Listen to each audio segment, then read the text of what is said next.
वाटते का नाही ठेले स्टाईल पावभाजी?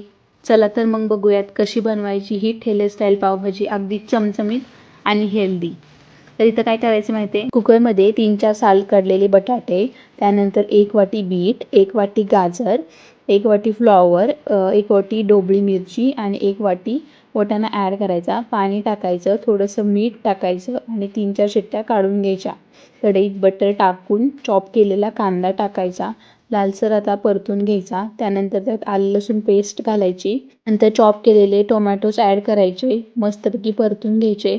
नंतर जसं आवडीनुसार तिखट ॲड करायचं, पावभाजी मसाला ॲड करायचा आणि मिक्स करायचं आणि नंतर थोडंसं चवीनुसार मीठ ॲड करायचं. आता इकडे एका मोठ्या भांड्यामध्ये आपल्या शिजलेल्या भाज्या काढून घ्यायच्या, मॅश करायच्या आणि त्या मॅश केलेल्या भाज्या आपल्या मसाल्यामध्ये ॲड करायच्या.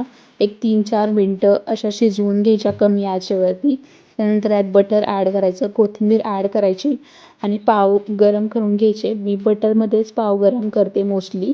तर पाव गरम करून घ्यायचे आणि पावासोबत सर्व करायची. इतकी छान टेस्टी पावभाजी बनते घरी. नक्की ट्राय करा ही पावभाजी रेसिपी आणि कमेंटमध्ये सांगा की तुमची फेवरेट पावभाजी कोणती आहे आणि कुठे भेटते आणि तुम्ही हा व्हिडिओ कुठून पाहत आहात.